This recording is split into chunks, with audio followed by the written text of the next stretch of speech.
Hi, today's video is on how do you go ahead and introduce yourself, or how do you go ahead and perform better in your interviews or in your personal conversation, howsoever you want to place it. I think there is not much of a difference. The only thing is in our mind, and that is how we bifurcate that this is how I talk to a certain person, and we change our tone and body language. There are already few videos that I've made in terms of how do you get things right in terms of conversation, how do you make sure people listen to you, how do you make sure that you get the desired response. So for example, let's take interviews as one of those important topics, and of course we all need it.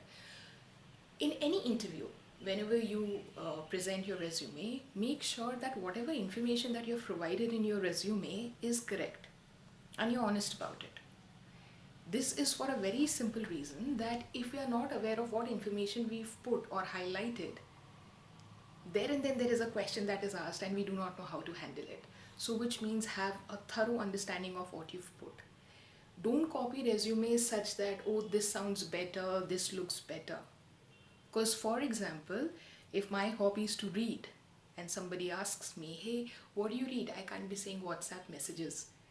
I need to be an ardent reader, somebody who really likes to read, and that is why the hobby, given a time that I'm free, or what is it that I'm extremely passionate about, I would say read, only if I mean it.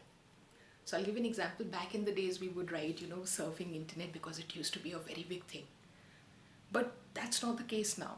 However, I'm not saying that that can't be a hobby. All I'm trying to say again is that if you're thorough with your information that you've put in your resume, you will be focused and you would know the answers to whatever the HR is going to ask you. So what happens is, so my job profile is also linked with interviewing people, asking them a lot of questions and then counter questions. And it's with time I realize it is nothing but self-awareness.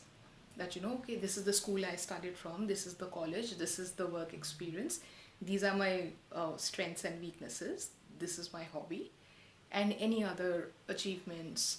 So there are different patterns and formats that you can of course Google, and whatever you like you can go ahead and form your resume like that. However, you need to justify whatever is written in that particular piece of paper. So what happens is, many times we go with this notion that I've sent my profile already, you should know. Why would somebody spend that kind of time? And you need to know that you're not the only person who's applying. Probably there are 100, 200 or thousands who have applied for the same job. What makes you different from the rest of the people?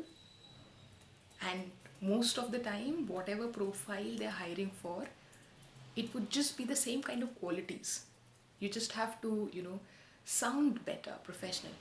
Many a times in my experience, I've seen that even if you do not have that kind of skill set, if you sound pleasant and you sound like a learner, you're still hired.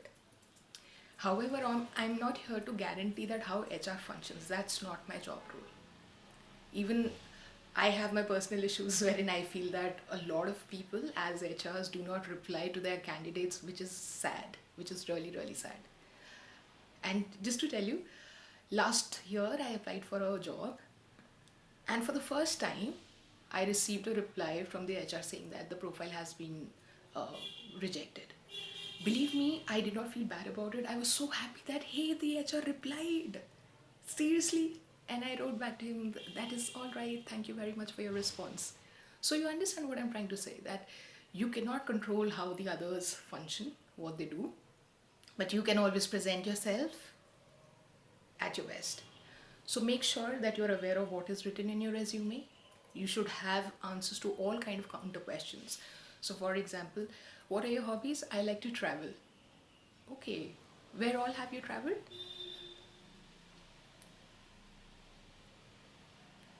Now, a person with such response already has, changed the impression about him or her with a very simple question, which is nothing but your hobbies.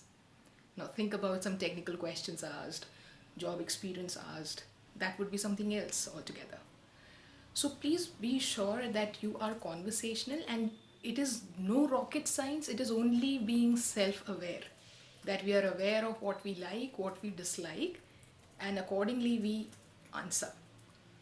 It is always good to practice your introduction, However, don't practice to a level that you only sound scripted. My name is this, I am that, I have done this, I have done that. This is a sheer no no. Please sound conversational. Now, a lot of people also have this myth that, I speak to an HR, I'll behave like this, I'll speak to a manager, I'll behave like this, but I speak to a friend or a relative, it will be different. Now, think about it for a moment. If somebody, so let's say I'm at home and some aunt visits and she says, "What do you do?" Now, if she says, what do you do? The answer to it would be the same even if an HR asks. It is not going to change. What do you do? Nothing. But now I meet an HR. I do this and I have 12 years of job experience. I have been a trainer. I am this, I am that. It doesn't work like that. So, the answers are going to remain the same. The more you practice and you speak to people, you'll get into a habit of improving your introduction and your style every time. And there would be a time. So, believe me, I have had interviews wherein the HR asks, and now this one. 95% of the time, the interviews always start with, "Tell me something about yourself." You agree? Now, within that time period wherein somebody says, "Hey, tell me something about yourself," and you give a detailed, information. I'm not saying go on and on for 10-15 minutes. 2 minutes, but value addition. Knowing what you are applying for, talking about yourself, and talking good things about yourself. And if you give a complete information within that question, why would people have counter questions? Simple as that. Two, I can't control how the other department works, how an HR would work, or how anybody would work. But yes, I can definitely be sure of how do I present myself, isn't it?